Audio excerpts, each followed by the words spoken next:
and give us ears to hear what you want to say to our hearts today. We love you, Jesus. And it's in your precious name that we pray. And the church said, amen. Amen. All right. Well, good evening, y'all. You got a good evening in you? Good evening. Y'all doing all right? How about Matthew chapter 5? Let's go to Matthew chapter 5. We're talking about understanding righteousness. It is so good to see y'all. I look forward to seeing y'all. Love you guys, man. You're my family. You're my friends.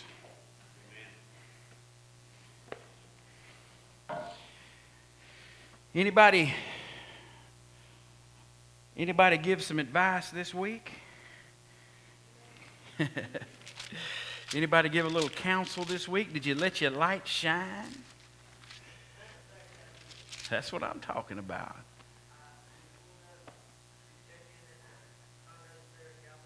Yes.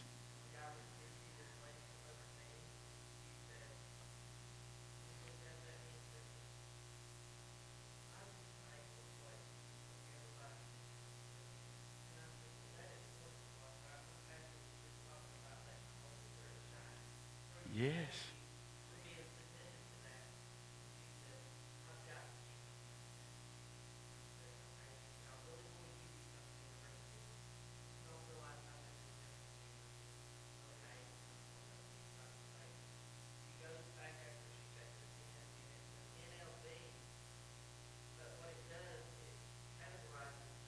Mm-hmm. Yeah.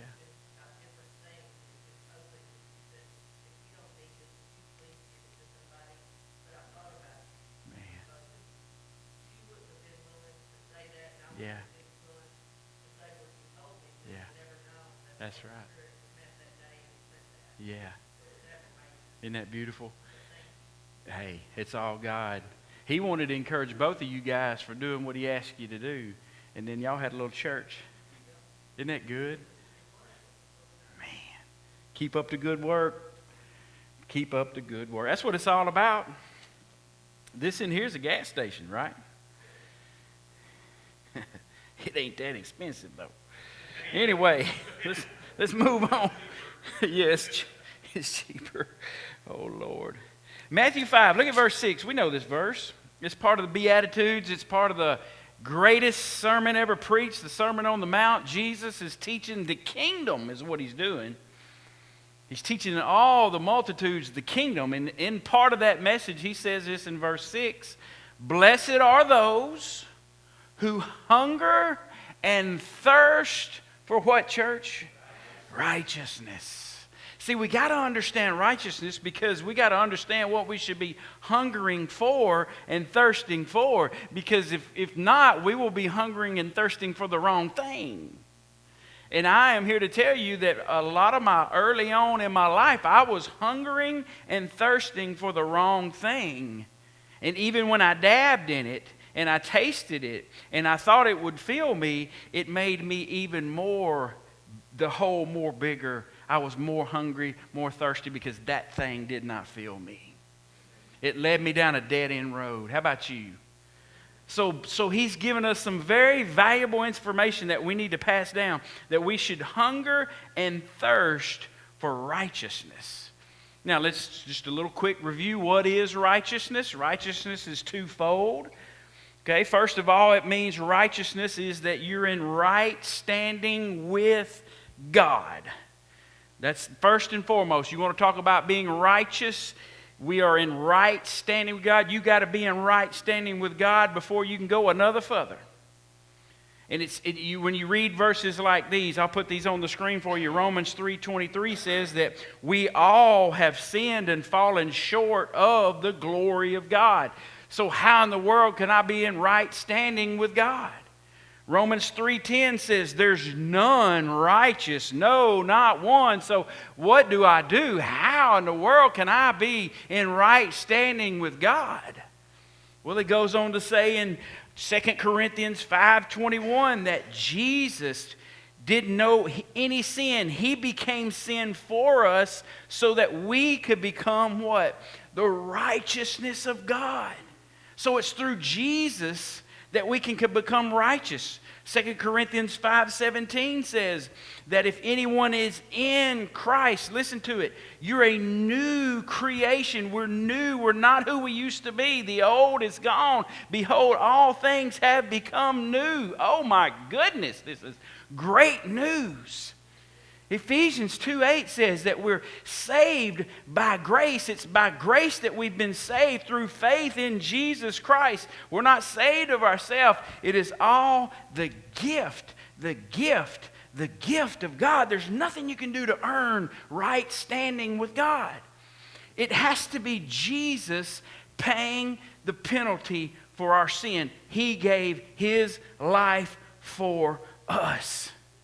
That's why when he was on the cross and he said, "It is finished," he means it. What does that mean? It means it's finished. The debt has been paid. They looked up some ancient receipts and things like that, and they seen the Greek word tetelestai on it. I got my tetelestai shirt on tonight. I said, I got to pull this thing out. Tetelestai. What does tetelestai mean? It's finished. The debt is paid. It's awesome. It's over. It's done. He has already done the work. He's died. He's put in the work. Now we are in right standing with God if we accept what Jesus Christ did for us. Tetelestai. It is finished. So that's righteousness. Righteousness is standing right with God. The only way you can do that is through Jesus Christ. Final. That's it. He's the way, the truth, the life. There's no other. Amen. That's righteousness. That's the only way we can be righteous. Now, the second fold of that twofold is this, that then we need to stand right for God. Okay? Standing right with God, now we need to stand right for God. Okay?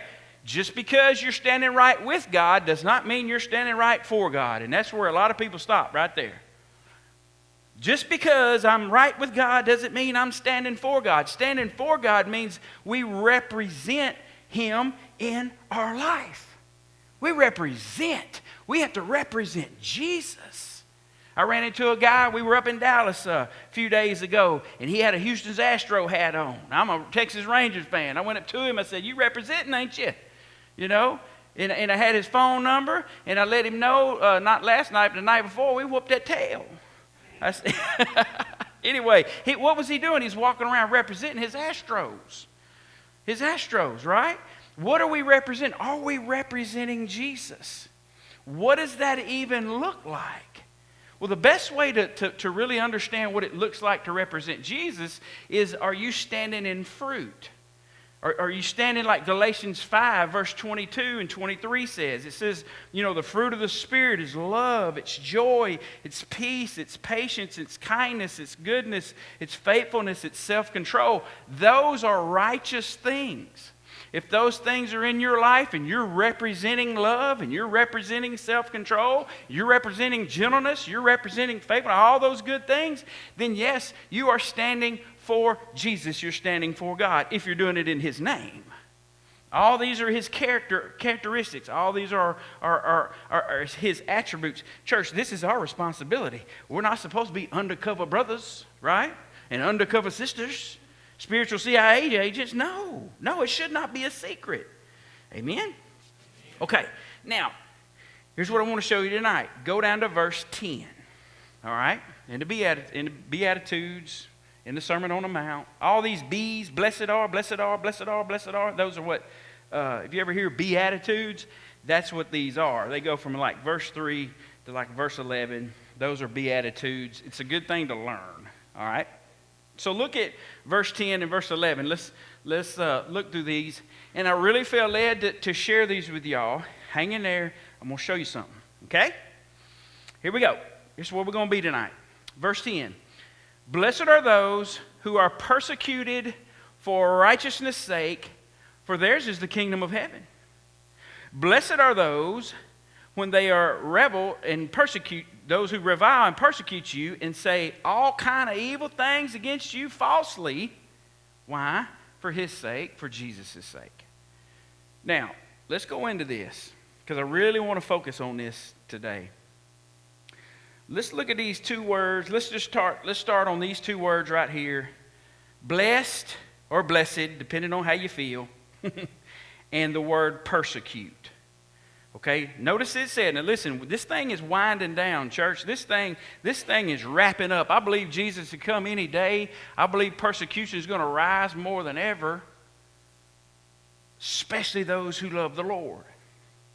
Okay, so if you want to be blessed in your persecution, you need to know what I got to share with you tonight. You got to know what the Word of God says about this. Okay? So first of all, let's just take the word blessed and let's just define it. Okay? Because we go along, and this is one of the things that I say when people say, how you doing, brother? How you doing? Or hi, how are you? I say, man, I'm blessed. I'm blessed. It's one of my foot in the door things when I'm going to talk to somebody about the Lord, right? I'm blessed. I'm blessed. I'm blessed. Okay? Blessed means this. Blessed is really more of a position. Okay? Blessed is more of a position, because what is the position? Well, the position is I'm right with God. I'm in right standing with God. That is my position. So just because of that I'm right with God and He's died for my sin, I am blessed. You can't get no more blesser than that. Listen, you cannot get more blessed that the old man has died, the new man has come. You cannot be more blessed than being a born-again believer. You cannot get more blessed than that. So blessed is really a position. If you look it up, it says a fortunate position. A fortunate position. Yeah, we're very fortunate that Jesus died for us. But it's also an empowered position. Blessed is an empowered position. It's a fortunate position. It's an empowered position. Why? Because of our relationship with Jesus Christ. We are right with Him, and we're standing right for Him as well. So that's why we're so blessed, which makes that even a position of access. I know these are some big, different words, but you think about those words for a minute. It's a fortunate position. Okay? It's an empowered position. It's a position of access. You think about what you have access to. You have access to God Almighty according to His will. Man, we can pray anytime. We have access to Him anytime through Jesus. We have access. He says His mercy's new every morning. He tells us to come to His throne of mercy and grace boldly. He says, please. He says, ask. Seek, knock. This is a very active relationship. Okay? We're very fortunate to have this relationship. We're so blessed in this position that we're in that we have access to the Father through Jesus Christ. Man, it's so good. So that's what blessed means. But so when you read any of these Beatitudes, you think about that. You're speaking from a position that if you do that thing, you're speaking from a position of already being blessed. I hope that makes sense. Now let me explain this a little bit further. Okay? Since we have a blessed position, we're in a blessed position. The blessed position comes because of Jesus. Okay? And that position itself is the blessing. Okay? Let me give you a scripture. Let me just show you this a little bit deeper. Proverbs 10:22 says this, that the blessing of the Lord makes one rich. Now, before you start thinking about dollar bills and rolling in this and that and possessions, it has nothing to do with possessions and dollar bills. Listen, it's the love of money that's the root of all evil, and that's true. Now, it didn't say money's the root of all evil. It just says the love of it, because anybody will do anything for money. All right?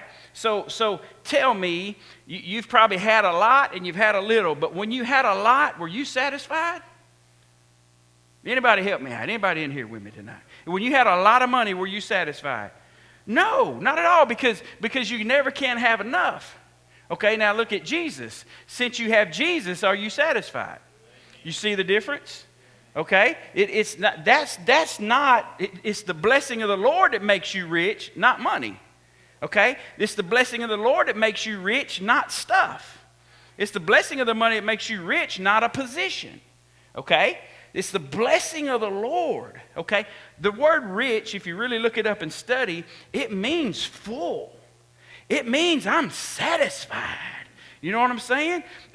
Think about it. He says in Romans 8:28 that he works all things together for good, for our good and his glory. That's rich. That's really rich. We got a whole lot more going for us than any money or position or power or stuff. I'm telling you right now, that stuff does not make you rich. It's the blessing of the Lord that makes a person rich. Now, as we move forward from here, okay, we say this, and I'm bad about this too. I say, man, what a blessing. And that's a blessing. And this is a blessing. Man, I got me some new shoes. This is such a blessing. I always say that. Listen, the stuff ain't the blessing. The stuff, it comes from the position of being blessed. Okay? You think about, you look at your children and how much of a blessing they are. Guess what? They are a blessing, but it's the position you're in that you have them. You're blessed by the Lord to be entrusted with them. Your spouse, yeah, it's a blessing, but it's not necessarily the blessing. It's just the product of the blessed life that you live in, the position that you're in. You are blessed. You know what I'm saying? There's a difference between this being a blessing than you're a blessed position person. I know this may be messing with some of you. But it's not, the thing is not really the blessing. The blessing is the Lord. The blessing is the position being saved and living for Him and His mercy and His grace. See, you are blessed when you stand with God and stand for Him. Amen. Now, watch this. Let's get into this. If you didn't understand any of that, come see me after church. I feel like I'm just rattling off. Okay, this is where I want to focus. Blessed are those who are persecuted for what? Righteousness' sake. Okay? Persecution. Now, let's look at this word for a minute. This is a twofold answer for persecution. Now, I'm gonna tap into what, if y'all were here when Ben preached his last time, he shared this very thing right here about persecution. Persecution could be twofold. It could be something sudden that comes upon you or something that actually squeezes the life out of you. It could be different. It could be, we think of persecution as somebody just jumping on you and mauling you like a bear attack. It doesn't have to be like that. It could be like a python. That's what he says. It could be like a bear attack or a python. A python for us in our life, it's usually the python attack. We're being squeezed slowly. That's what they do. They bite, wrap up, and just squeeze until it squeezes the life out of you. So when you think about persecution, don't think of it as like biblical days where they get drug off and stoned and stuff. No, for us, it's going to be the squeeze. We, believe it or not, we are being squeezed. If you stand for God and you stand with God, you will be squeezed. Let me just read, or attacked. Okay, let me just read you a few scriptures here. John 15, verse 18 and 19.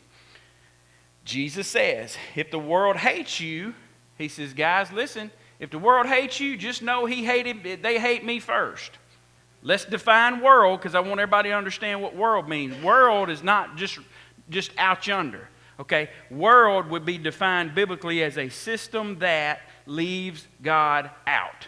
Okay? I want to make sure we understand that. So when you read that, you say, if this system that leaves God out hates you, then just know this system that leaves me out hated me first. That's what he said. Okay? He said, if you were of the world, if you were of that system, he said that system would love you. You see that? Okay?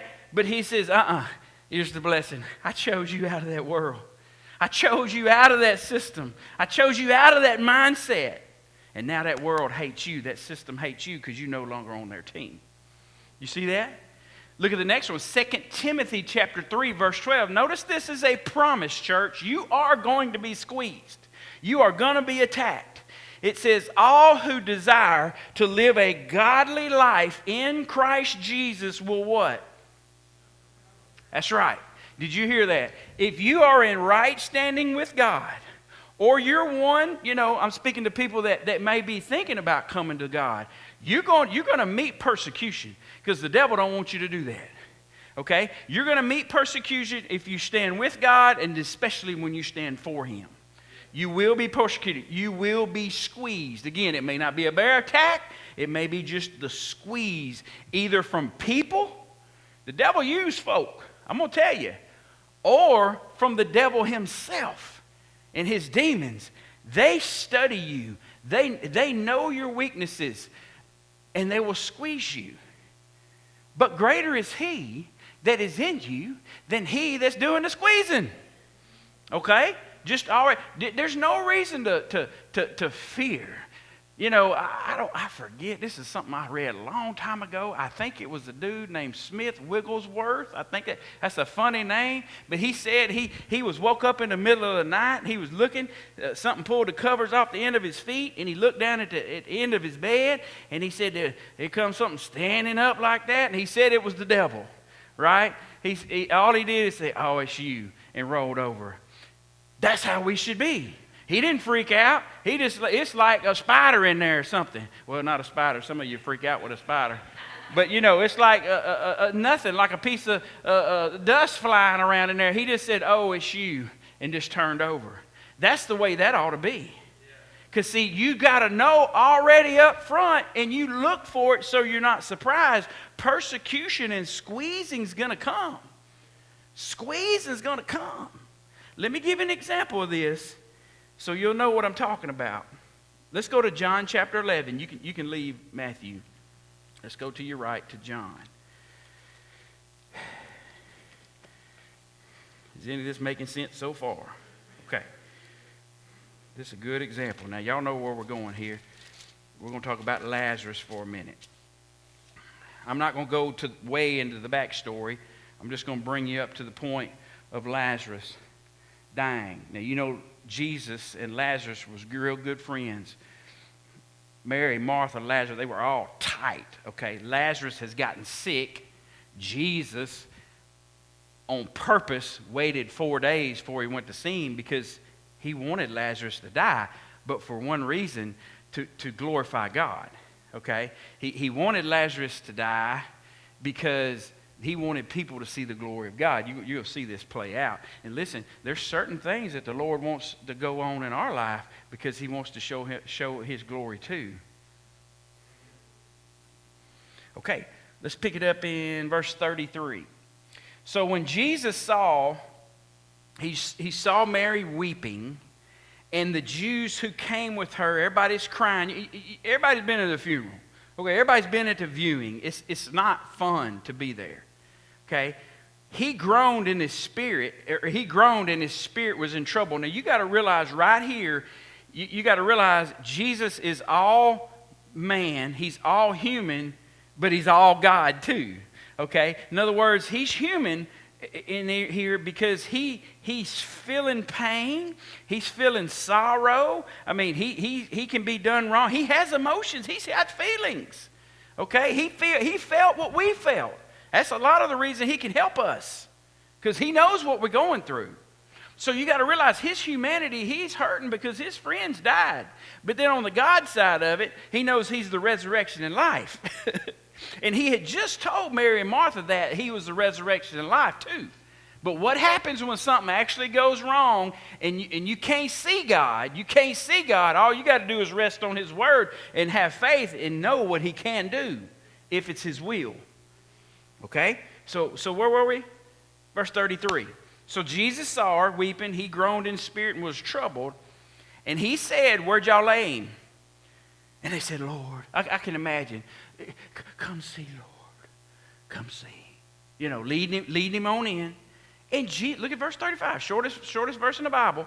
Jesus what? Wept. His humanity, he was sad. He was sad. The Jew says, oh, just see how he loved him. See how Jesus loved Lazarus. But some of them said, couldn't this man, he opened the eyes of the blind, and he couldn't have kept this man from dying? Then Jesus, verse 38, groaning in himself, came to the tomb, and it was a cave. It was a stone laid against the cave. And he said, guys, take away the stone. Can you imagine? They're like, no.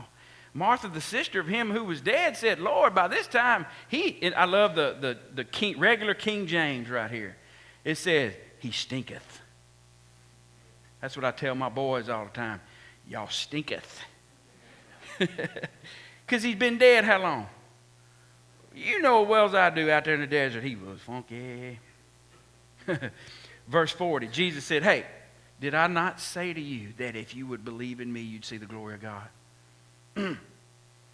Then they took away the stone, the place where the dead man was laying, and Jesus lifted up his eyes and he prayed to God. He said, Father, I thank you that you have heard me, and you always hear me. But because of the people who are standing by, he said this, that they may believe that you sent me. Jesus said, Father, you know, I know you always hear me, and you're going to have your will. But hey, let them know that. Let's do this thing where they will know. And when he said the words, he cried out with a voice, and I continue to tell you this, that he had to call him by name, because if he'd have just said, get up, everybody in the grave would have got up. He said, Lazarus, come forth. Get up, get up, get up. Get up out of that grave. Come on with it. We could have sung that tonight. Get up out of that grave.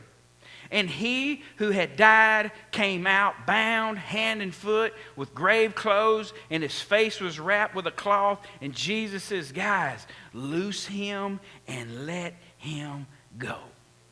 Get them old dead clothes off of him. He's not dead anymore. Okay. Can you imagine at this point, Lazarus' life has changed forever?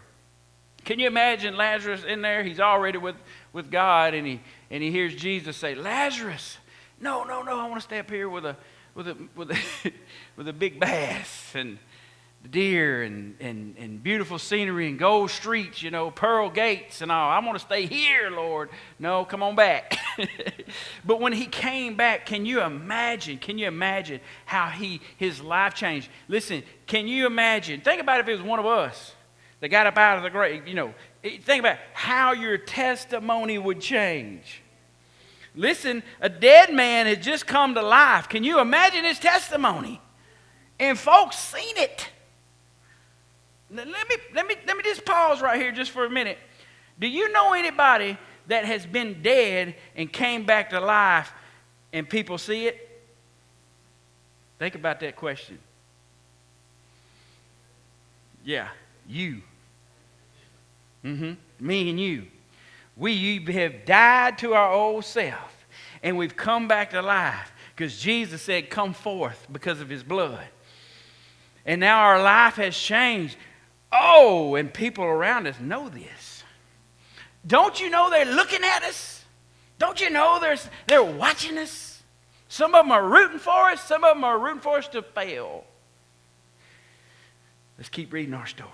Verse 45, then many of the Jews, watch this, many of the Jews came to Mary and they seen these things. Watch this, they believed. There's a lot of people in your life that believe you too.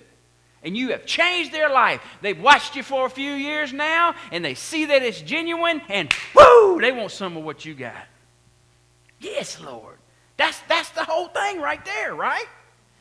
But, verse 46, some of them went away. The Pharisees told them things Jesus did. Verse 47, chief priests came, they gathered together, had to have a meeting. What should we do, man? This man works some signs, many signs. Watch this. But if we let him alone like this, everyone's going to believe in him. And the Romans are going to come take both our place and the nation. A dead man just got up and y'all talking this mess. Just jump to verse 53. Then from that day on, they plotted to put him to death. And if you read on through this whole story, you see they want to kill Lazarus too. How are you gonna kill somebody that just got up out of the grave? Why why would you want to kill somebody that just got out of the grave? That is silly to me. Okay, why were they trying to kill Lazarus? To erase his testimony. Do you see that, church? Why are people going to persecute you? To erase your testimony. See, a lot of us don't understand the attacks that are going on in our life. We don't understand when they're spiritual. We don't understand when they're physical. We just know we hate them. All they're trying to do is trying to erase our testimony. Wow. Yeah, it's spiritual warfare 101. The devil truly wants to erase the testimony of those who stand for Jesus. See, the person that stands with God, they ain't got the big testimony like somebody who stands for God. Because the one that's standing for God is actually representing the one that saved him. Is this making any sense? Okay, go to 1 Peter. 1 Peter. I tell you what, 1 Peter 3. Your preacher, I really have to get a hold of this. Because I said this to Cody the other day. I said, it just feels like something's against me.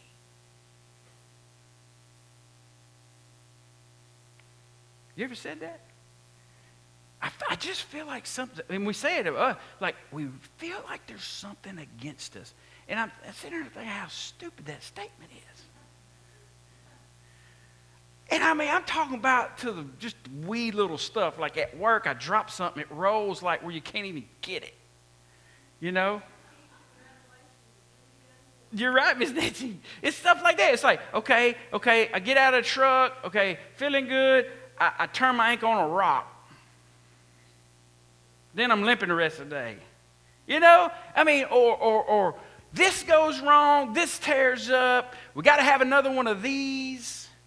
I mean, I was just mowing out in the yard the other day. She came out and swept the sidewalk, and about a minute or two later, the tree goes right there. I mean, we're like, whoa. I mean, the kids always playing there.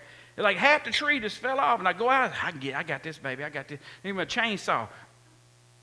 Well, last time I took it to the deer lease, Chris, it got rained on, and it was all, I didn't take care of it when I got home, and it was all rusted up. Couldn't even get it cranked. Had to go buy a new chainsaw. Got the new chainsaw, come home, couldn't get it started. The new chainsaw, I had to call the man. I was like, I run chainsaws all my life. I can't get your chainsaw started, man. I felt like a little kid. It's just stuff. I was like, man, what is wrong? It's just like something's against me. And like the Lord said, there is. It's a devil. It's a devil that hates you. He hates what you stand for. He wants to erase your testimony. Oh. Well, then shut up, Scotty. Suck it up, buttercup, right?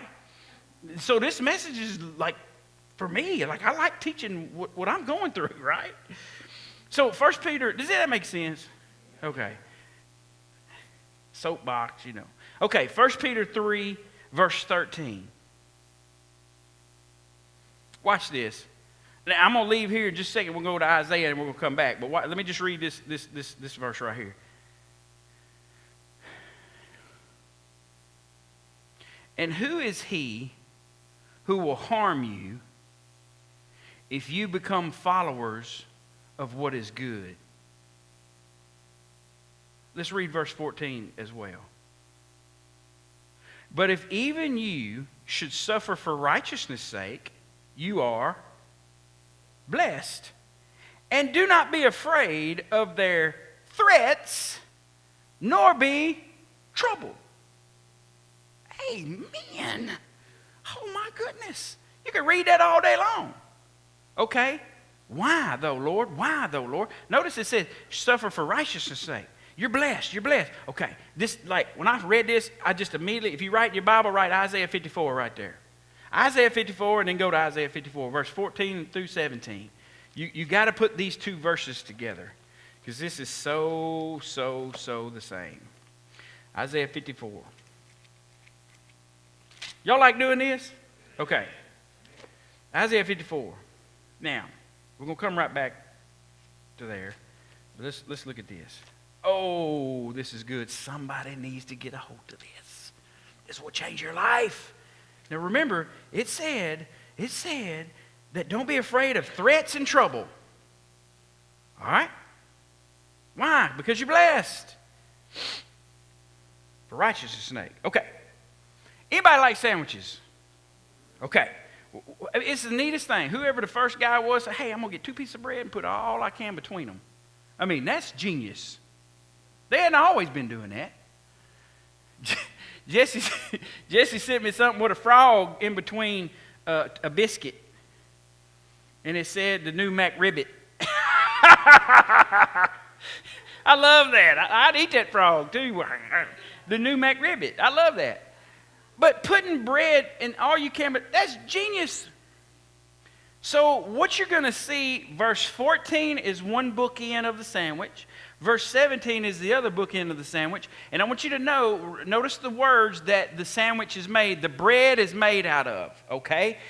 Verse 14, in righteousness, okay? This is the bookend, all right? Now look at the last verse in verse 17. And there, anybody see it? Righteousness, okay? Do you see that? You got that right? In verse 14, in righteousness, and in verse 17, and their righteousness. You see righteousness. Do y'all? Okay. That's the sandwich right there. So that means everything in between is sandwiched in between righteousness. Are we good? All right, let's read. In righteousness you shall be established. You shall... Why aren't we established in righteousness? Because of Jesus. Okay? You shall be far from oppression, for you shall not fear, and from terror, for it shall not come near you. Now stop right there. There's 3 huge things in that verse. Oppression, fear, and terror. You see that? Okay? We're scared of all those. We don't want to be oppressed. We don't want to be fearful. We don't want threats and terror, stuff that's hot, right? We don't want none of that. And God just said, in righteousness we shall be established, and none of those 3 will come near you. But watch the next verse, because all of us has felt this. Okay? Indeed, they shall assemble. Oh, stop right there. That means oppression, fear, and terror will assemble. They will be outside your front door. They are buddies. They're going to come at you, but they won't get near you. Okay, you're going to see them. You're going to hear them. You're going to see the saliva coming down the teeth. Watch this. It says, they will assemble, but they ain't assembling because of me. You see the capital M? Whoever assembles against you shall fall for your sake. You're my child, right? You're a child of God. Now, watch, he goes on a little side rabbit trail on verse 16. He says, hey, I created the blacksmith who blows the coal in the fire, who brings forth an instrument for his work. I have created the spoiler to destroy. Okay, time out. He's just saying, using terms of a blacksmith. Everybody know what a blacksmith is? It's somebody who makes stuff out of iron. He creates stuff. You bang, bang, bang, get it hot, bang, bang, bang. Here's what God is saying. He's saying, I created the devil. The devil was an angel. The devil was Lucifer. He was a high archangel. I ain't got time to go into him, but you know the whole story about him. His pride caused him to fall. He took 1/3 of the angels with him. God created him for a whole different purpose, but he rejected God. How in the world can you reject God when you're with him? This dude is messed up. We can't even pray for him. He's that messed up. He gone. Why? Because he blasphemed God. Anyway, so yes, God created him. God even calls him the spoiler. But he created the spoiler to destroy. Now that spoiler is set there to try to deceive us, to try to tempt us, but he's not going to win. He used to win, but he's not going to win anymore. Okay? But this devil is the blacksmith. He is creating weapons to take us out. All right? And he knows every one of us and what makes us click and what ticks us off. So he's sitting there with anger trying to get one of us. Let me get this weapon. Oh, this is going to get them. Let me get this one with lust. Doom, doom. Let me get this one with bitterness. Doom. Let me get this one with unforgiveness. Whatever he's making or the love of money. Bang, bang. Whatever he's making to defeat us. And then read verse 17. No weapon formed against you shall prosper. Every tongue which rises against you in judgment, you shall condemn. This is the heritage, the inheritance of the servants of the Lord, and their righteousness is from me, from God. Oh, thank you, Jesus. Thank you, Jesus. Do y'all get that? Can you see it? Can you just see what the rock is cooking? And I'm not talking about the wrestler. I'm talking about the rock, capital R, Jesus. Do you see what he's cooking? You see what he's saying? Righteousness. Those that are right with God, those that stand for God, okay, they're in the sandwich of righteousness. Yes, this world's going to throw a lot at you. Oppression, fear, and terror. That devil's going to be creating instruments to take you out. He's trying to whoop your tail, trying to steal, kill, destroy, ruin your family, cause a divorce, cause division between father, mama, son, daughter, all this stuff. He's trying to do all this crazy stuff. He's trying to get preachers to quit. He's trying to get teachers to quit. He's trying to do all this stuff. But listen, God says, hey, in righteousness, no weapon formed against you shall prosper. Okay. That's sandwiched inside of what? Righteousness. Okay. I want you to think about it, though. All that we read and got excited about is irrelevant to those that are not standing for God. It doesn't mean anything. If you're not with him, how can you quote, there's no weapon formed against me shall prosper? Seriously. If it's sandwiched in righteousness and you're not right because you're not in Jesus, how does any of that work in your life? The devil may be whipping your tail. I'd like to say this to somebody. I said this. I said, the devil's whooping you because you don't have a Savior to fight for you. If you don't have a Savior to fight for you, you're going to get whooped. You're going to get whooped. There's no sandwich of righteousness. You ought to write that in your Bible somewhere. Man, you'll come by that in another year like, what is that? I must have been hungry. But notice it's the heritage of the Lord. This is the heritage of the Lord. Man, this is good stuff. Go back to 1 Peter. Oh, my goodness.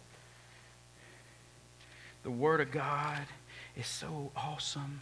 It's so amazing. It can change your life. See, you could have just got a revelation right there. You got to realize that devil is creating things to take you out. Maybe he's had this weapon that he has had you in bondage for years and years and years, and the God has delivered you. Why? Because he says, that's one of mine. That's one of mine. He's in the sandwich. Okay, 1 Peter 3, verse 14 and 15. I think that's where we left off, right? Okay. But even if you should suffer for righteousness' sake, you're blessed. There's nothing to be afraid of. See how the verse means more now? Since we went over there? But sanctify the Lord in your heart always. Oh, here's that verse. Be ready to give a defense to everyone who asks you for the hope, the reason of the hope that is in you with meekness and fear. Listen, what would silence a person? What would silence a person to not give a reason for the hope that's in them? Persecution would. Okay? I don't want to say that. I don't want to offend them. I don't want to cause any friction. Right? I'm just not going to say anything. I don't want to get squeezed. Listen, you got to tell it on the mountain. You've got to respond with your testimony. You got to be able to give an answer. Listen, persecution in your life is just evidence that you're walking in righteousness. How do you know that, Brother Scotty? It's what we just read earlier. Verse 16 says, having a good conscience that they may defame you as an evildoer, Those who revel your good conduct in Christ, they're going to be ashamed. For it is better if it is the will of God to suffer for doing good than doing evil. Yeah, amen. Watch this. Christ suffered once for sin, the just for the unjust, that he might bring us to God, being put to death in the flesh, he may be alive in the spirit, put alive in the spirit. Do you see that? Okay, what's Jesus saying? Jesus never committed a sin, never did one wrong, never said one ill word. He just ran some folks up out of church when they were acting a fool. That's righteous, right? That's the only thing, right? And he died the most horrific death. He was persecuted in the most horrible way. That was the just dying for the unjust, okay? So you and I, doing good for God, living for God, representing God, are going to be persecuted just like he was. So when it comes to persecution, bring up the old hymn, it is well with my soul. If it's got to be done, it's got to be done.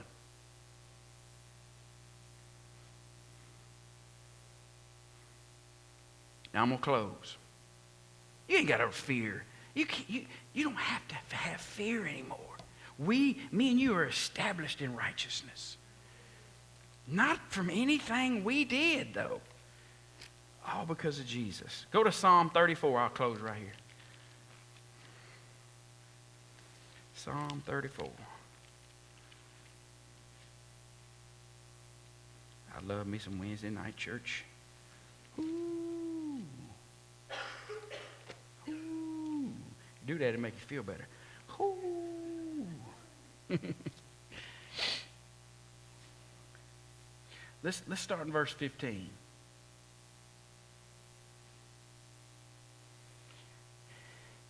This is a good refrigerator verse.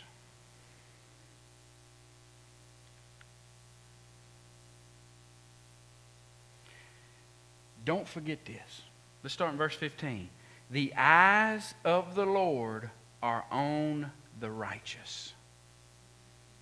His ears are open to their cry. He hears you. The face of the Lord is against those who do evil, to cut off the remembrance of them from the earth. If they're not going to turn to him, he wants to cut them off. And they will be cut off. The righteous cry out, and the Lord hears, and delivers them out of all their trouble. Now you hear that? You hear that? He delivers them in his own perfect way. Do you realize that someone could be struggling physically, and the best thing to happen, deliverance-wise, and we don't want to hear this, but they would, is to be with the Lord. We've lost some loved ones. I think of Brother Paul lost his dad a couple weeks ago. He's with the Lord. Can you imagine? No, we can't imagine. I mean, we'll see in Revelation. We get a little bit of it. But I do know this without knowing what it looks like. I do know who's going to be there. And Jesus is going to be there. So wouldn't you rather be with him wherever he's at? But when you hear stuff like pearly gates and gold streets and crystal light, look, I mean, and then you hear, the Lord says, I go to prepare a place for you. In my Father's house are many mansions. I mean, when you hear stuff like that, I mean, it's like, well, man.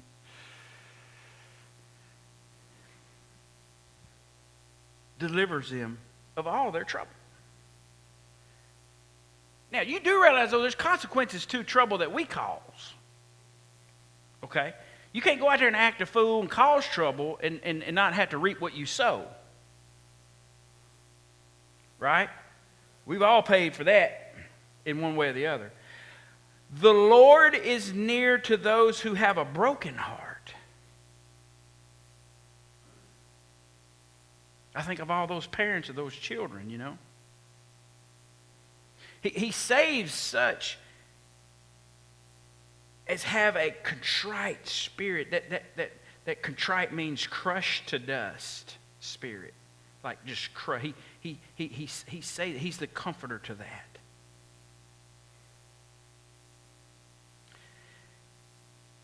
Many are the afflictions, or you could put squeezes there, of the righteous. But the Lord delivers him out of them all. Watch this. He guards all his bones. You ever thought about being a bone? We're the body of Christ. Not one of those is broken. Evil shall slay the wicked. They turn on each other. And those who hate righteousness shall be condemned. The Lord redeems the soul of his servants, and none of them who trust in him shall be condemned. Yes. So, you might need to quit backtracking and trying to figure out where you're doing wrong, since things are always kind of going wrong. Maybe it's like you're doing something right. Just know persecution's not going to destroy you. It's a testimony in the making. We may not see it, we may not understand it, but persecution is really a testimony in the making. Losses, things that we don't understand that happen, it's a testimony in the making. Because what if just one person is saved out of a horrible situation? A person goes from death to life because of something that's a horrible situation. Can you imagine spending eternity with no hope? So guys, this is why Jesus says, blessed are those who are persecuted for righteousness' sake. I keep saying snake's sake. Because it's a testimony in the making. Amen? Well, let's stop right there. I'm going to wrap this series up next week, Lord willing. Can't really say that for sure. It may go 17 more weeks. I got some other stuff working that I've been praying about. The Lord's been dealing with me. I've been thinking about exit strategies. About the children of Israel coming out of Egypt. Some things rolling around. I've even thought about, Glenda gave me some books a while back called Character Sketches. And it's got characteristics of animals and how they preach to us. And the way they carry themselves and the way God made them up preach to us. Because his creation preaches every day. So there's another one that's rolling around. I don't know why I'm telling y'all all this, but anyway, y'all pray about it. Anyway, man, I love y'all. Thank y'all for being here. I just want to remind you, if anybody is still interested in Highway 80 Rescue Mission, I need to get a list together, get your background checks and all that, but we'll just start gathering all that information and let you know. But if you want to be a part of the bus ministry, be a part of Highway 80, just get with me or Miss Tina, Brother Gene, just give us your name. That way we can get your info, get all that. And I understand why they do that, because if you've been there and you've served, you notice that they could have some people sneak in there and do some things that they don't want in there, and that's probably happened. So they're being a little bit closer on what they do. So anyway, be praying about that ministry. All right, well let's pray. We'll be dismissed. Get out there and let your light shine. Get out there and know that you're a testimony in the making. Something that's going to bring God to glory. Amen. Let's pray. Brother Siri, you want to lead us, sir?